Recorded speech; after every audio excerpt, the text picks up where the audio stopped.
Hey there, welcome to Tim's Vinyl Confessions. I'm Tim Durling and thank you for tuning in to this very special edition.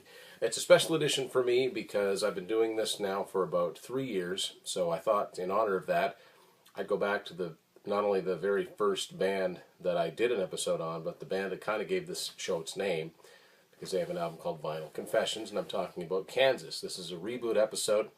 My collection has changed since then. Also, I'd like to think that in 3 years I've gotten better at doing this, so I really appreciate all the support of the 3 years. I just kind of did it and didn't think anything of it, and I'm kind of pleased with made some friends out there in the vinyl community and traded some stuff, so it's really, really awesome. So I want to take it back kind of to where it started and go through my Kansas vinyl collection once again, maybe second only to Journey as the band that the reason that I like to collect vinyl, because they have such cool artwork, and vinyl is the best way to show them off. So go through my Kansas collection on Tim's Vinyl Confessions. That one's down the line. This is the first Kansas album from 1974. This is it's most of it, it's part of a larger mural painting that somewhere is in the official state building, Capitol building for Kansas. That is John Brown. He was an abolitionist against slavery, and this is a famous portrait that they used. Thought it was a good way of introducing themselves to the world. And they didn't have the Kansas logo at this point. They did have the Kirshner Records logo, which was their label. And on the side, first album there, this is a US version. Markup of the history of the group. This back cover, I did an episode where I talked about their Miracles Out of Nowhere documentary DVD, and in 2014 they actually recreated the 6 original members, which is really, really cool. It's cool that they're not all of them are in the band anymore, but they were still friendly enough to go do that. I like it when I get an album and I can tell that it's got the original sleeve in it, not by this, but by this. This has the lyrics and the credits. And Kansas Records, of course, they were on Kirshner, and they're the only band that I have anything by on Kirshner Records. They had a very unique looking label. I'll hold it up here. Sort of swirl along the top. So that's the first Kansas album. The second one came out in 1975. Song for America. I love this artwork. The introduction of the iconic, my opinion, Kansas logo. Love this artwork. It's so cool. Looks so good on vinyl. And this is actually a Canadian version of this. You don't see the early ones much, especially Canadian, because they didn't sell as much in Canada as they did in the States. So there are the little bit of information about the band. Here are the song titles, and we'll get to what this actually looks like. I don't know if this originally came with a lyric sheet or not. The version that I have only has a white paper sleeve. And it's Canadian, so it has a different, this is interesting, it has a different label on it. Still CBS, but it's Columbia. It doesn't have, it says Kirshner up along the top. It doesn't have the Kirshner logo. It's got the old standard Columbia Records label for some reason on this Canadian version of Song for America. It's little variations like that I love about collecting vinyl and then seeing other videos where people have the same albums that I do, but they have different versions of them.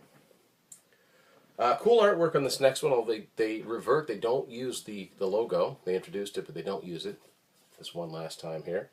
On Mask. This came out in 1975 as well, and every single thing that makes up this, portrait is some sort of sea life.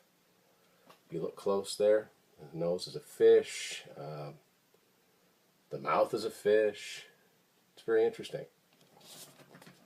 It's based on a painting, and I think if I look inside this, I'll be able to tell you more about that. This is a US version of Mask. Band photos on the back. And this has its original sleeve with lyrics and credits.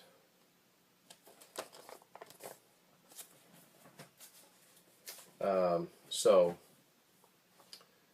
let me me see. Just trying to see if I can find. No, it doesn't say. Oh, here we go. Wanted to talk more about that cover. It says cover art Giuseppe Arcimboldo. It's called Water, courtesy of a museum in Vienna whose name I cannot pronounce. So it's interesting because I think the whole point is that what this is lacking is water, because everything else is sea life. So let's see what the record itself looks like. Again, the Kirshner logo, Kirshner label. Very unique looking. I like it. I like it because even when I see it and it's not Kansas, it makes me think of Kansas. Next up, the first big Kansas album. Talking, of course, about Leftoverture from 1976. My copy is a little bit scuffed up on the corners here. May get another one at some point. One of my all-time favorite album covers. And this is a U.S. edition. I'm kind of surprised. A little surprised, maybe it was a sales thing, it wasn't a gatefold, but I guess it doesn't make one complete picture. I don't have the original sleeve that this came in. Maybe another reason why I should seek to replace it. There's the Kirshner logo again for Leftoverture. So that was a big album, as was the follow-up. The two biggest came one after the other. 1977, Point of No Return. Iconic artwork, absolutely iconic artwork. This is a US version. Back cover. Just love this artwork. Love the music too, but the artwork just enhances the experience. The inner sleeve of this is in really good shape. So it's got sort of like drawings of the band, and the lyrics and credits are written down as if they're in a really old book, like a ship's log. And because this is a trend that I notice when I go through bands' collections that have extensive catalogs, as they become more successful, little things change along the way. And one thing that does change with vinyl is that they start to get customized labels for the records and not just the record company label. So this Point of No Return has a customized label.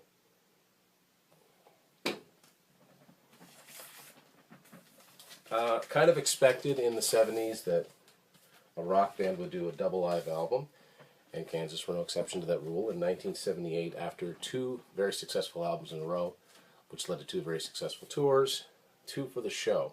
This is a little beat up. This is a Canadian version. A lot of ring wear on this, but you can tell it's Canadian because down here at the bottom it's got English and French. This isn't one you see quite as often. Really see the ring wear on the back cover here. And one thing that makes this unique as far as track listing goes, my CD isn't a remastered one, and it's missing Closet Chronicles. So this has all the songs on it. It's on four sides, two records. The gatefold folds out like this. And each of the records has a unique sleeve. So there's the band members as if it's on a scoreboard. It's falling out here. It's the sleeves are a little beaten up. More pictures of the group. And this record is customized as well. There's a little chair there, or seats, pictures of the seats, and there's some brooms. And still the Kirshner logo. And the other record, more band photos, and mostly some information about the album.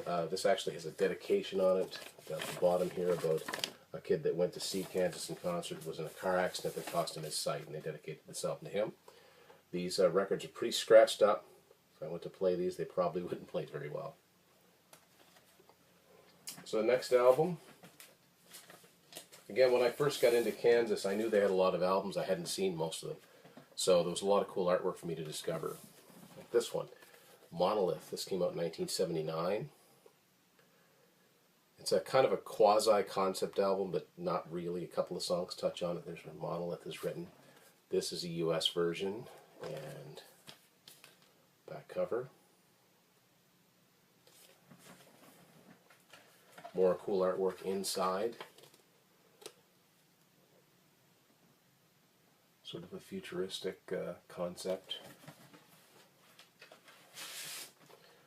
Sleeve, original sleeve. Somebody put some tape down at the bottom of this. I would always use clear tape, but that's fine. Band photos, lyrics and credits. This too has a very cool customized logo for Monolith. And that vinyl's in pretty good shape too. Next up is the first Kansas vinyl I ever found. It's actually the first Kansas album I heard all the way through, and it's one of my favorites. 1980, Audio Visions. This was the last Kansas album to feature the original 6 members. A little different tone to the artwork. It's sort of like, okay, we're entering the 80s now. We got to do something different, but I like it. I don't know if it holds up, but I like it because I love the record. I love the music on it. This is actually a Canadian version of Audio Visions. CBS Records address here. And the original sleeve.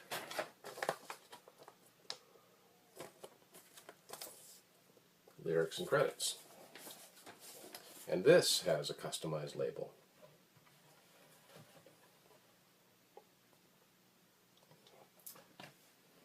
Now the album that is kind of the namesake of my show. This is Vinyl Confessions from 1982. For some reason they didn't use the original logo. I wish they had. I think it would look even better. I don't know what they were going for here. It looks like a kid's book to me, but who am I to criticize? This copy's a little tiny beat up. It's got, you can see where the record is pressed against it. This is a US copy. A little ringwear on the back. This one's kind of been through the ringer. When I first got this, it wasn't available on CD. I only had it on cassette. And so this is the only way I had the additional information. There's lyrics and credits, as you'll see. So I have fond memories of finding this because I just, the most important thing is the music, but I like knowing more about the songs. An early version of my my logo before my good friend Matt Phillips did a proper one for me. I was trying to go over this. So that's the inner sleeve. And here are the lyrics and credits. And this has a customized logo with the chair on it as well. And that funny logo. Very strange logo. Next one is another one that I originally couldn't find on CD because it didn't exist until 1996. This is Drastic Measures. A little tiny bit of ringwear, but not bad. What makes this unique, though, is that this is a promotional copy from CBS. And it's a Canadian version. Doesn't look very un-Kansas looking, right down to the digitized. Looks like a calculator. They did this on a calculator. Rich Williams of the band has talked about he doesn't like this artwork at all. And actually, the joke is that when people would bring this out for them to sign, they'd sign beside whatever one they thought was them. Like, this isn't the band. It just doesn't make any sense. But a good album. And it, of course, would have inner sleeve with the lyrics and the credits written out on sheet music here. And a customized label that, again, looks like it was done on a calculator. The only picture sleeve single I have by Kansas, I'm going to show you here. One of my favorite songs by them, Fight Fire with Fire. This is the same artwork as Drastic Measures. They used it for the single as well, so Fight Fire with Fire, and on the B-side was Incident on a Bridge. This is a US single, and by this time Kirshner was sort of no more, and they were switched over to, still on CBS, but it was CBS Associated Records, which was a label that kind of only lasted for around the mid-80s is when they it switched to either Epic or whatever it would be. They kind of picked it wasn't associated. It was, was it Epic or Columbia or whatever the case may be.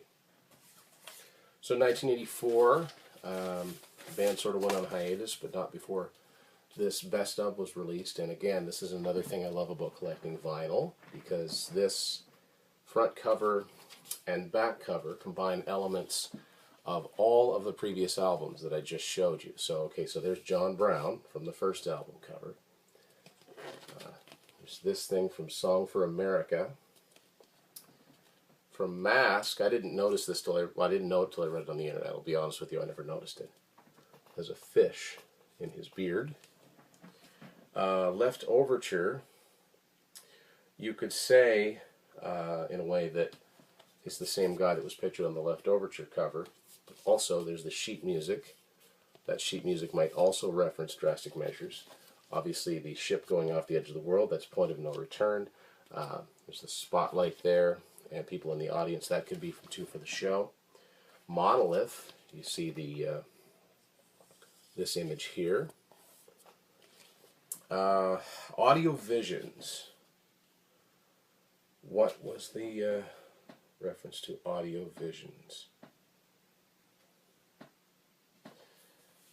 See, I don't go over these things before we go to film. I know there's a reference here somewhere to Audio Visions. We'll come back to it. Obviously, this is Vinyl Confessions. They've got the chair with a spotlight on it. Drastic Measures, again, the sheet music or the fact that he's in a suit. Now, perhaps you had the robotic imagery on Audio Visions. He's sort of got a robotic glove there. I seem to think that there was something more than that, but as I survey this, I'm not seeing it. But that's one of the things I love. There's more. The more you look at it, the more you see. This is a Canadian version of the Best of Kansas. Still probably a really good introduction. Probably the best introduction if you're going to buy just one CD by them to find out what they're all about. It's got all the lyrics to all the songs, and at the time this was very valuable to me because I got this when I was still completing my Kansas collection, and I didn't know what some of the albums looked like. So here are all the albums in one place, which I really think is funny, is because they even can, it's like Inception here. It's the album of the album, if you know what I mean. And this, too, was on CBS Associated Records, so that's what that label looked like. Nothing fancy there. So at this point, the band has essentially gone on hiatus, even by the time the Best Of came out. So there was a couple of years there were no Kansas releases or tours or anything like that. And then in 1986, they re-emerged with a slightly different lineup and a label switch from CBS to MCA, and they put out what is tied with Audio Visions for my favorite Kansas album. This is Power. And this version I have has the shrink wrap on it, but it's open, has the hype sticker on it, and I'm really glad that, I like the artwork, and I'm really glad they brought the logo back. So this is a Canadian version on MCA. See down there in the corner, it's the MCA address in Ontario. Lyric sleeve.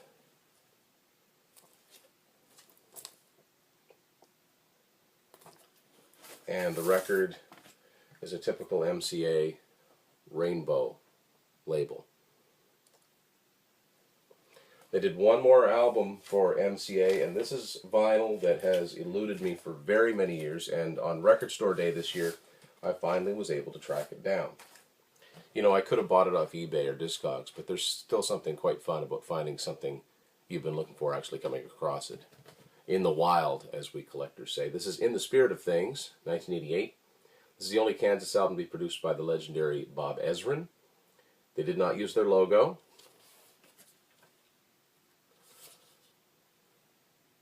And this is a Canadian version again on MCA.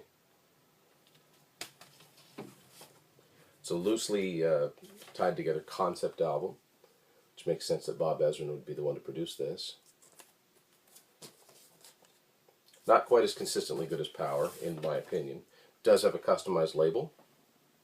This is actually the last new album Kansas did for a major label, but it wasn't their last studio album, not by a stretch. In 1992, they put out a live album called Live at the Whiskey. As far as I know, that was a CD cassette only. And then in 1995, they put out a really, really strong album.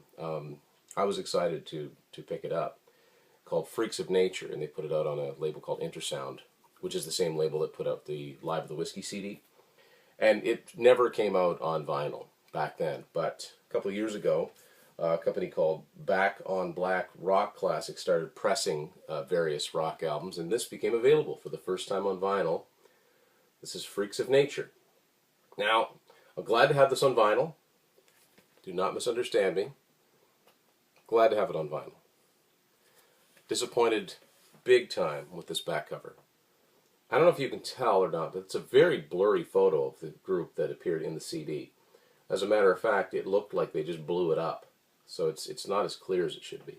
And the song titles, that's not the font that was used. They didn't use the font. I'm not going to open this, so I don't know what the record itself looks like. Still glad to have it on vinyl, but I just wish they'd done a little bit more with the packaging. 1998, they released Always Never the Same with the orchestra with 3 or 4 new songs on it. That didn't see vinyl as of yet. In the year 2000, they put out an excellent album, reuniting the original lineup plus bassist Billy Greer for Somewhere to Elsewhere. And that was a really, really good album, really strong album. Did not sell at all. I think it only came out on CD. By this time, they weren't making cassettes, especially for indie labels. And would like to see that one come out on vinyl someday. And I figured, as did a lot of fans, that would be it for new Kansas albums, except for compilations and live DVDs and things like that. But Steve Walsh retired from the band, singer Steve Walsh, and they brought in a new singer named Ronnie Platt, who does a fine job. And with that shift, I guess it was Steve that didn't want to do new material, and Rich Williams, Philly Hart, Billy Greer, they did. So I was so excited to find out in 2016 that they were working on a new album, pre-ordered vinyl, CD, and I actually dedicated an earlier TVC just for the episode, so I won't go into as much detail. But I guess it's coming up on a year now. The Prelude Implicit, brand new Kansas music, and I'm still really, really digging this album. First new Kansas album in 16 years. Revitalized lineup. This is on Inside Out Music, which is a Prague label. Double vinyl. Doesn't really need to be a double vinyl, I don't think, but side 4 just has etching on it. I'm not opening it.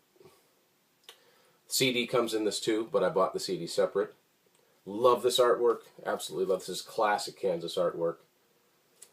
And classic logo. So there you go. Some of my favorite artwork, some of my favorite music right there. Thanks for watching my reboot, my Kansas Records on Tim's Vinyl Confessions.